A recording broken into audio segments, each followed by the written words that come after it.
Kalau menurut saya begini, Pak. Mohon maaf, kami di Ya, partai ini kan hanya sebagai anggota ya. ya, Yang kedua, dimanapun kami, yang terpenting itu satu, bisa memberikan nilai, bisa memberikan manfaat kepada yang lain.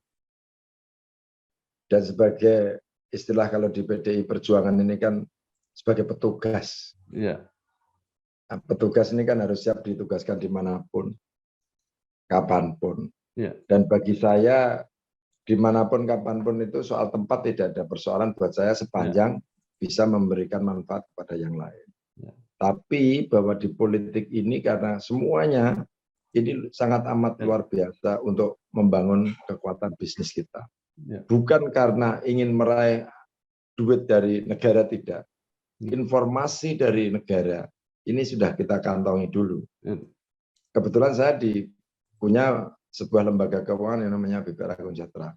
ya, Ini kan setidaknya ketika saya ikut berpolitik sebagai anggota dan ditempatkan di Komisi 11, kebijakan-kebijakan negara tentang keuangan minimal kan sudah tahu. ya, Yang kedua udah mendengar. Yang ketiga bisa membangun jaringan dengan sesuatu yang sangat realistis. Kalau tanpa itu saya rasa kita tidak akan bisa cepat untuk lari dan mendapat fasilitas.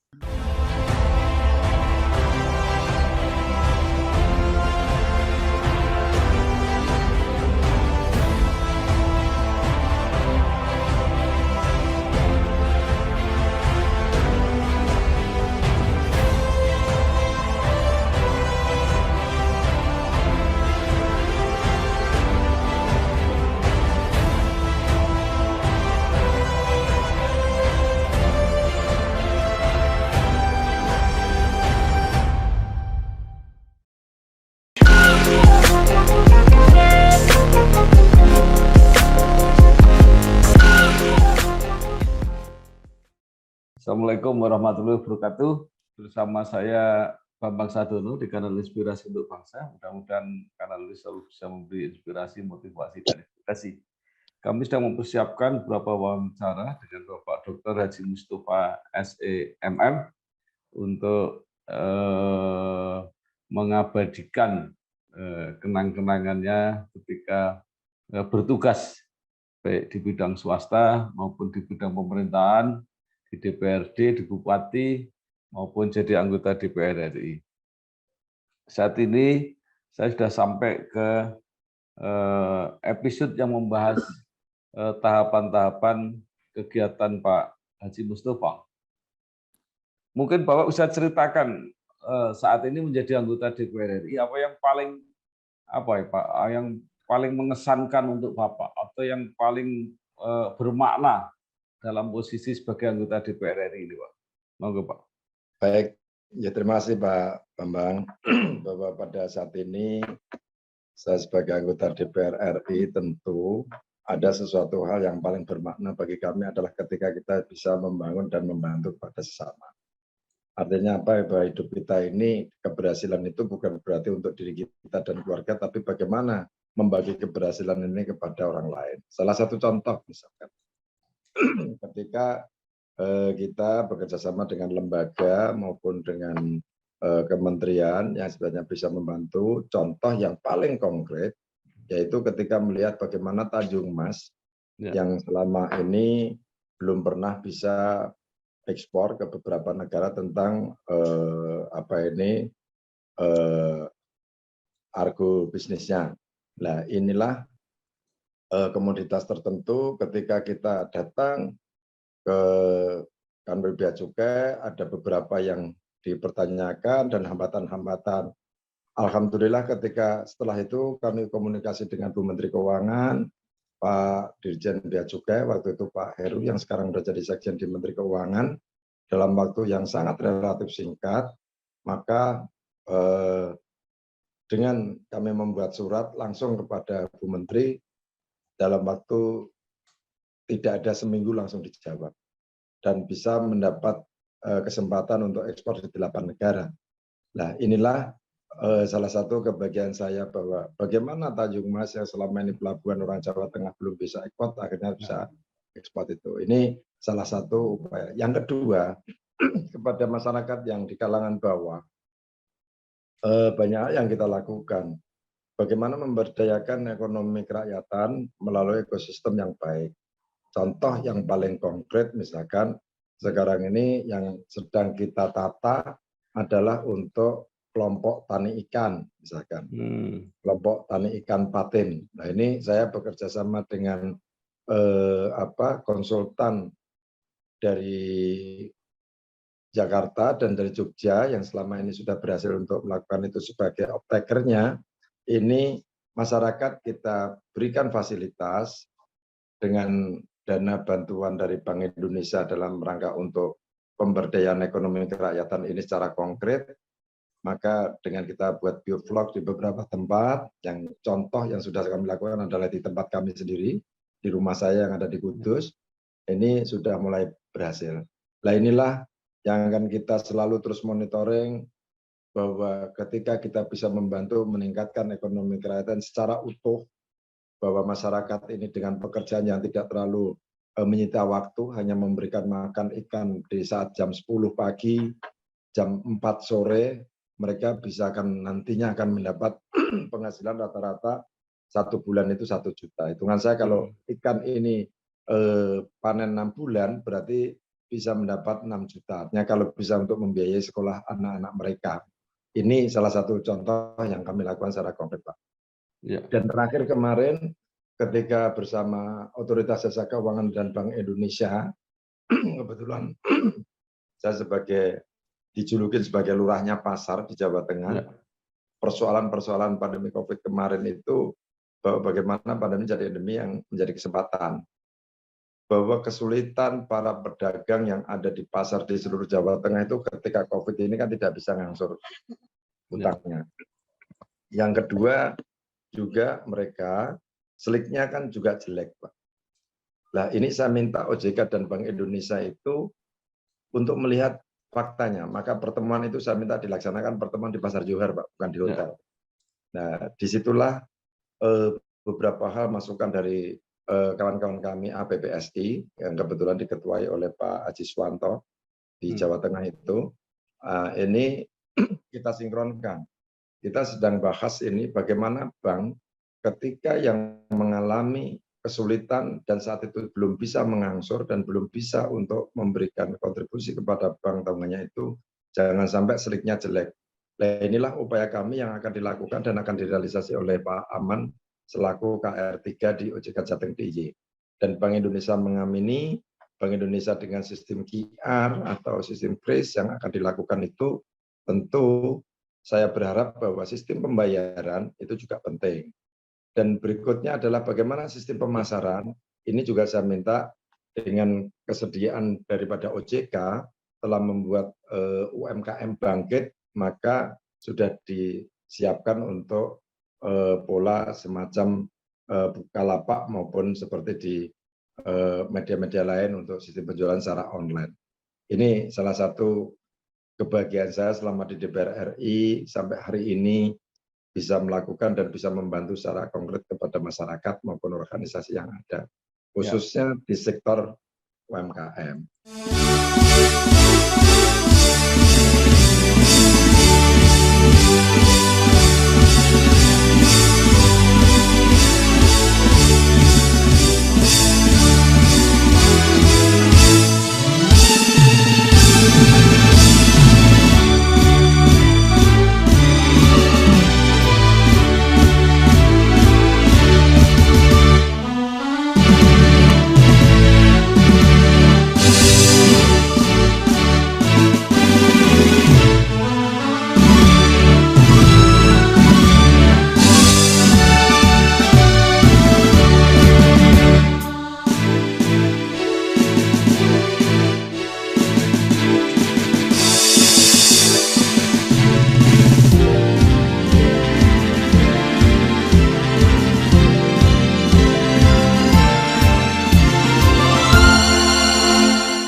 Pak Mus, saya mau tanya yang tentang pelabuhan tadi ya. Jadi artinya dari segi bea cukai sudah memungkinkan ekspor agro, produk-produk pertanian. Tapi Iya, yang sekarang menjadi masalah di pelabuhan Semarang itu iya. adalah fasilitas ininya Pak, apa namanya, pelabuhannya. Itu kan ropnya sekarang makin luar biasa Pak. Jadi itu mereka mengeluh ada kendala dan ada kesulitan. Mereka khawatir kalau pelabuhannya itu kondisinya seperti itu, kemudian mitranya di luar negeri itu kemudian menyatakan eh, nggak nggak memungkinkan lagi impor dari pelabuhan Semarang. Saya Gimana rasa Pak? begini Pak, itu kan Oke. force majeure ya Pak ya. Iya, Bahwa rob kemarin itu force majeure karena ada yang jebol satu. Yang iya, kedua Pak Dirjen dari Bea Cukai juga langsung on the spot iya, ke lapangan waktu itu. Dan juga Kanwil maupun Bea Cukai Tanjung Mas Anton juga sudah kita lakukan. Saya mengatakan bahwa apakah ini menjadi hambatan? Alhamdulillah pada saat ini tidak. iya, Dan juga ini sudah mulai pemulihan-pemulihan yang baik. Dan yang kemarin menjadi hambatan itu ternyata bukan karena robnya, tapi karena kesulitan kontainer. iya, Nah, kesulitan kontainer pun juga sudah teratasi dengan baik, bahwa dengan sistem yang ada sekarang ini semuanya sudah bisa pulih seperti sedia kala. Jadi mungkin infrastruktur itulah yang mungkin nanti kita bisa koordinasikan dengan kementerian dan lembaga yang terkait bagaimana untuk mengantisipasi itu. Karena kemarin dengan adanya beberapa hal sistem pembangunan yang baru dan lain sebagainya, bahwa PUPR, Pak Basuki dan lain sebagainya harus ekstra untuk jalan tol yang di atas laut itu. Nah, ini semuanya kan juga berpengaruh pada itu. Sehingga tapi karena kemarin ada satu hal yang kita anggap force majeure, bahwa itu tidak menjadi persoalan permanen gitu loh Pak. Yang iya, penting itu. Dan ini alhamdulillah semua sudah mulai berjalan dengan baik, dan mungkin nanti kalau misalkan bisa dikonfirmasi kepada Bea Cukai, ya ini nanti juga sampai sejauh ini laporannya kepada kami dan selalu update mereka bahwa sekarang ini bisa tetap bisa berjalan baik, Pak. iya. Baik. Yang menarik, Pak Mus ini di Komisi 11 Ya, yang membidangi keuangan perbankan, tetapi juga menggiatkan UMKM. perikanan. Ya, Ya. itu seperti apa, Pak? Jadi begini, Pak, saya berpikir gini, kalau kita berbicara tentang Komisi 11 hanya untuk Ya, sistem pengawasan lembaga keuangan bank maupun non bank, kita kan pikiran kita kan sempit ya. ya, Kita kan harus implementasikan alur uang ini yang menjadi bantalan pada saat ini apa? ya, Yang menjadi bantalan ini kan UMKM, ya, baik UMKM supermikro, mikro maupun menengah. ya, Nah, masyarakat ini kan tidak bisa kita ajak bicara soal angka. ya, Masyarakat ini tidak mungkin ketika kita berbicara soal angka, kita tuh ini loh anggaran tahun sekian sekian puluh triliun, ini loh sekian ratus triliun, ini loh sekian ya, ratus miliar dan lain sebagainya. Kan mereka kan hanya mendengar. ya, Lah sekarang praktek apa yang dia dapat? Kita punya kemitraan baik dari Bank Indonesia maupun OJK, Himbara. Lah penyaluran ini apakah tepat tidak? Program yang kami lakukan yang dibantu oleh mereka itu bermanfaat tidak? Kan kami tidak hanya sekedar mau, oh ini kami akan bantu ini boleh. Contoh misalkan seperti di Pasar Kliwon Kudus, ya. kan tidak mungkin dibantu modal. Tetapi saya minta bagaimana transaksi mereka supaya lancar, bagaimana transaksi mereka supaya bagus, bagaimana dagangan mereka supaya punya jaringan. Ini kan perlu dibentuk. Transaksi supaya lancar bagaimana? Oh, dibikinkan repeater untuk antena yang misalkan supaya dalam transaksi ini teleponnya tidak tersendat misalkan. Ini alhamdulillah sudah dibuatkan oleh Bank Indonesia. Yang kedua, bagaimana sistem perdagangan yang baik dengan era digitalisasi ini? Oh, dengan mengedukasi dari para pelaku yang ada, para pedagang dan lain sebagainya. Nah, inilah yang terus-menerus kita gerakkan sehingga masyarakat sadar betul peran kami dimanapun kita untuk selalu membantu mereka secara konkret, Bapak. Jadi Ya, seperti di pelabuhan kan mestinya bukan tupoksi kami, ya, mestinya tupoksi di komisi lain. Tapi ya, karena ada kaitannya ya, bahwa ini menyangkut soal faktor ekonomi, baik di kelas menengah maupun kelas atas, hulunya kan juga dari para pelaku ya, petani-petani yang kecil ini. Kalau mereka hanya, mohon maaf, kaum marhen ini hanya disuruh bekerja, bekerja, bekerja. Setelah bekerja mau diapakan? Ya. Maka saya belum melihat bahwa kaum marhen, para petani ini, kok yang kaya kok yang lain ya. Mereka kok berpuluh-puluh tahun nasibnya ya sama saja. Nah, inilah pemikiran saya, bagaimana setidaknya bisa walaupun sedikit memberi kontribusi, walaupun sekecil apapun memberikan nilai tambah kepada mereka sehingga mereka secara konkret bisa merasakan. Masyarakat kecil itu tidak butuh dikasih cerita yang panjang lebar dan yang Ya. manis-manis, Pak. Tapi butuh diajak dan disuruh untuk merasakan. Kalau itu baik dan bermanfaat untuk mereka, saya yakin mereka akan sadar dan mau.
Pak Mustafa adalah tadi disebut orang yang besar perhatiannya kepada pasar, terutama pasar tradisional, dan kalau nggak salah pernah menjadi ketua asosiasi pedagang pasar atau Nah, ini menarik, Pak. Pasar ini, yang pertama banyak pasar-pasar tradisional yang sudah lama itu cenderung tergusur, artinya karena berbagai hal mereka dipinggirkan. Ini terjadi di beberapa daerah. Nah, uniknya seperti kasus pasar Johar sebenarnya yang karena kebakaran. Setelah diperbaiki, pedagang itu tidak begitu bersemangat untuk kembali ke situ. Ini gimana Pak caranya? Itu yang menjadi catatan kami dan kemarin yang kami dengarkan bersama teman OJK dan Bank Indonesia, Pak. Ya. Kita tidak boleh saling menyalahkan. Tidak ada pemimpin yang tidak ingin berbuat yang terbaik. Ya. Karena ini kan otoritasnya kepala daerahnya. Ya. Jadi sesungguhnya kenapa kemarin saya minta pertemuan itu di Pasar Johar. Supaya orang bisa melihat secara langsung, bisa mendengar secara langsung, bisa merasakan secara langsung.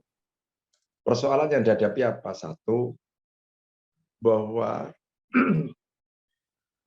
layout dan lain sebagainya. Dan tuntutan teknologi ini kan harus disesuaikan. Orang mau belanja itu kan butuh akses. Kita tidak bermaksud untuk mengoreksi kebijakan pemerintah kota ya, Pak. Yang kedua, orang tidak sadar, mungkin Pak Bambang juga dulu masih ingat betul bahwa MAJT ini kan zaman Pak Gubernur Mardianto ini kan juga dibiayai oleh negara. Masuk pembebasan lahan.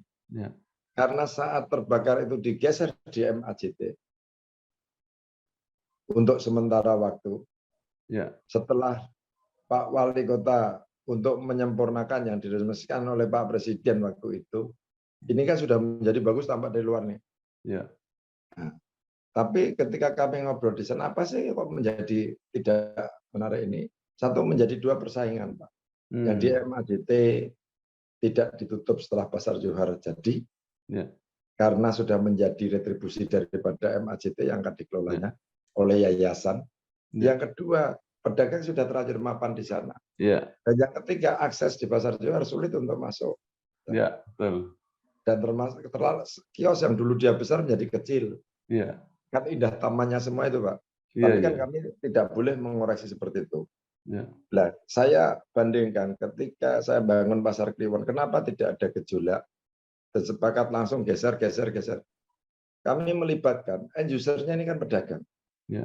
Mohon maaf, ketika barang dagangan untuk bahan ratengan, bahan mentah, itu kan tidak boleh dicampur dengan layout bahan kering, pakaian misalkan. Ya.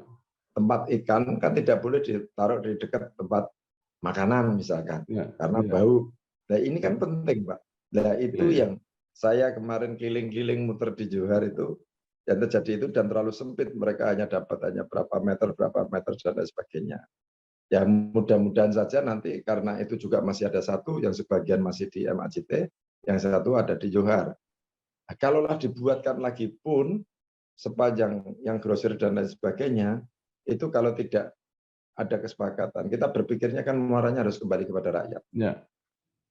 Rakyat ini maunya bagaimana? Justru pedagang ini sebagai pengguna ini bagaimana? Ini yang mesti harus ditanya dulu. Maka kemarin hadir Kepala Dinas Perdagangan Provinsi, hadir kasih Dinas Perdagangan Kota. Saya minta coba masih dengarkan seperti ini.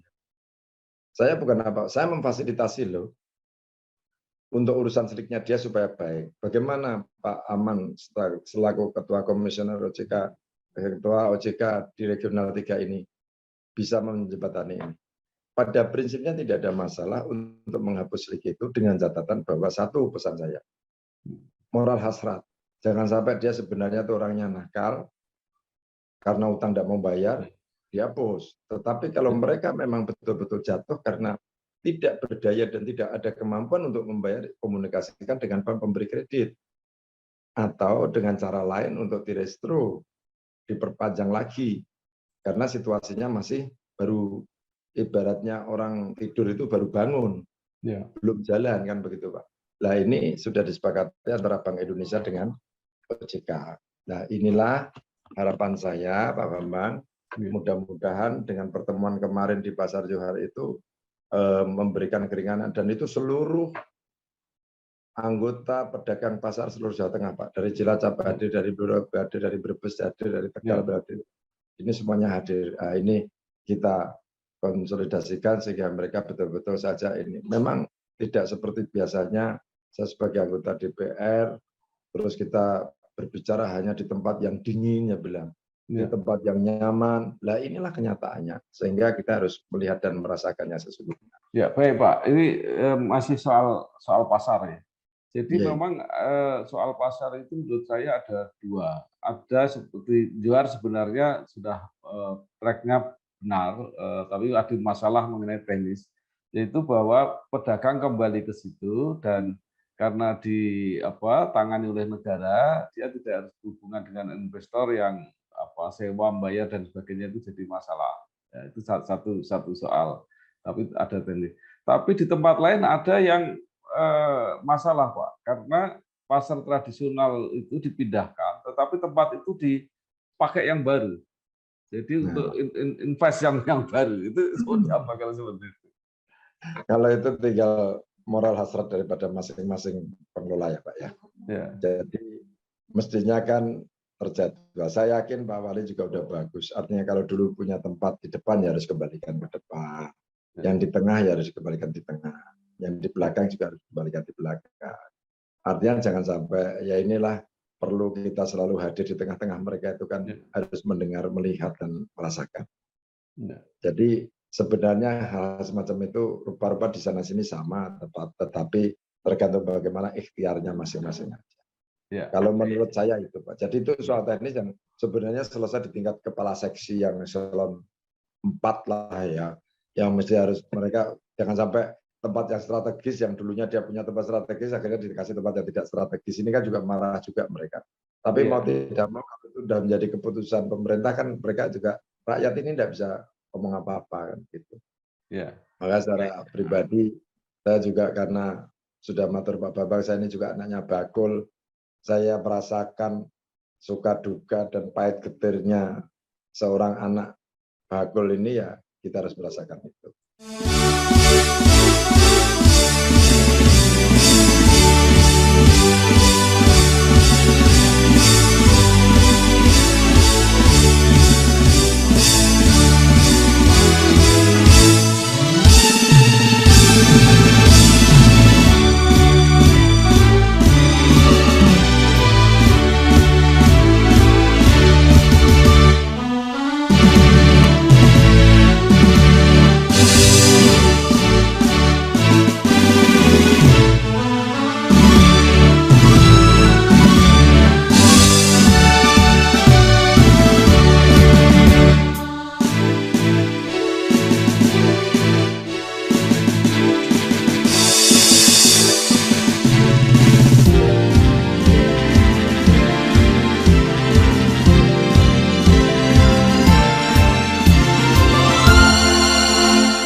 Mus itu kenangan atau catatan-catatan ketika menjadi anggota DPR. Nah, sekarang pertanyaan, eh, apa langkah atau karir selanjutnya Pak Mus ini kemana? Apakah tetap harus di politik atau mungkin memperkuat bisnis atau mungkin kembali ke eksekutif lagi? Kalau menurut saya begini, Pak. Mohon maaf, kami di Ya, partai ini kan hanya sebagai anggota ya. ya, Yang kedua, dimanapun kami, yang terpenting itu satu, bisa memberikan nilai, bisa memberikan manfaat kepada yang lain. Dan sebagai istilah kalau di PDI Perjuangan ini kan sebagai petugas. ya, Nah, petugas ini kan harus siap ditugaskan dimanapun, kapanpun. ya, Dan bagi saya, dimanapun, kapanpun itu soal tempat tidak ada persoalan buat saya sepanjang bisa memberikan manfaat kepada yang lain. ya. Tapi bahwa di politik ini karena semuanya ini sangat amat luar biasa untuk membangun kekuatan bisnis kita. Ya. Bukan karena ingin meraih duit dari negara, tidak. Informasi dari negara ini sudah kita kantongi dulu. Kebetulan saya punya sebuah lembaga keuangan yang namanya BPR Agung Sejahtera. Ini kan setidaknya ketika saya ikut berpolitik sebagai anggota dan ditempatkan di Komisi 11, kebijakan-kebijakan negara tentang keuangan minimal kan sudah tahu. Yang kedua udah mendengar. Yang ketiga bisa membangun jaringan dengan sesuatu yang sangat realistis. Kalau tanpa itu saya rasa kita tidak akan bisa cepat untuk lari dan mendapat fasilitas. Salah satu contoh misalkan BPR yang bisa menyelenggarakan KUR ini satu-satunya kan baru BPR Kata. Bukan karena kedekatan kami, karena kami tahu aturannya, regulasinya, sehingga kami ikut mendaftar. Setelah ikut mendaftar, tata caranya termasuk host to host dan lain sebagainya, tes dan lain sebagainya, ini semuanya bisa lolos. Nah, ini kan kalau kami tidak di DPR kan juga tidak tahu. Itu satu. Yang kedua, potensi. Bagaimana situasi COVID seperti ini yang kuat potensi ini sasaran secara ekonomi makro maupun mikronya kita melihat kekuatan ini UMKM ini menjadi bantalan betul. Yang kedua sektor pertanian dan perikanan ini menjadi sumber alam yang tidak pernah terpatahkan. Tapi belum ada pengelolaan yang optimal. Maka untuk itu saya berpikir bahwa dengan dapat informasi seperti ini, maka lembaga yang kami miliki ini bisa bergerak untuk lebih cepat ke sektor-sektor yang saat ini yang sebenarnya sudah terukur. Kalau menggunakan survei, berapa biaya survei yang harus kami keluarkan? Kalau saya untuk mendatangkan tenaga ahli, kan tidak mungkin kuat untuk membayar, Pak Bambang. Nah, inilah manfaat yang kami dapatkan berpolitik. Soal karir kemana, wallahu a'lam aja, Pak. Artinya tidak terlalu bercita-cita yang mulu, tapi saya yakin kalau kita kerja baik, bisa memberikan nilai lebih, setidaknya bahwa kami berusaha ini tidak sekedar untuk mencari rezeki untuk diriku dan keluargaku, tapi bagaimana saya mencari nafkah dan rezeki ini bisa untuk yang lain. Ini yang terpenting bagi kami.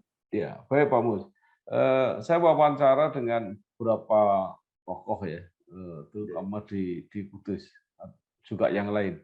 Nah, mereka itu ternyata mempunyai memori, catatan bahwa Pak Mus sebenarnya pernah mempersiapkan diri untuk menjadi Gubernur Jawa Tengah, dan mereka masih tetap mengharap mudah-mudahan ada kesempatan untuk menjadi gubernur. Bagaimana respon Pak Mus sendiri?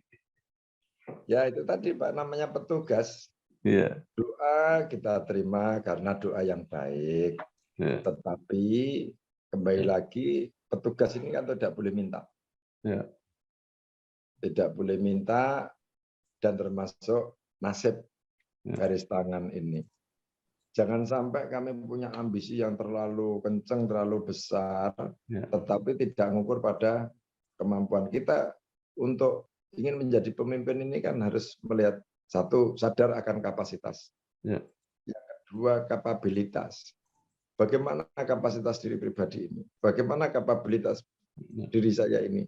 Ini yang mengukur kan orang lain, bukan diriku. Nah, ketika itu nanti memang diukur dan pantas untuk diperintahkan ya kami laksanakan. Ya. Tapi kalau tidak ya kami tidak meminta, kan begitu Pak. Ya. Ya. Sehingga kami ngikut Pak Bambang lah, sampai nama tokna saja lah. Saya ingin di masa tua kami bisa seperti Pak Bambang, masih bersahabat, di sana kemari, masih menjadi orang yang selalu dibutuhkan masyarakat. Itu aja Pak, apapun posisi dan jabatan kami itu tidak penting. Tetapi kan apapun perkara yang menentukan orang lain, tapi kan mempersiapkan diri, Pak. Karena kalau syarat-syaratnya tidak siap kan tidak bisa diputuskan. Istilahnya nyun sewu, kalau presiden bilang itu ojo kesusu, ojo gigi mongso gitu loh. Nah itu dengan kesusu ini maknanya kan banyak ya, dan kita kan situasi sekarang kan di usia saya ini kan orang mempunyai nilai produktivitas itu kan usia berapa sampai berapa. Ketika kita tidak sadar diri bahwa di era sekarang ini misalkan udah era milenial terus kami itu memaksakan diri kan jadi aneh gitu loh Pak. Ini kan harus kita. Tetapi kalau memang negara memerlukan dan kita harus hadir dengan konsekuensi dan catatan-catatan tertentu, ya insya Allah semua tidak ada yang tidak siap.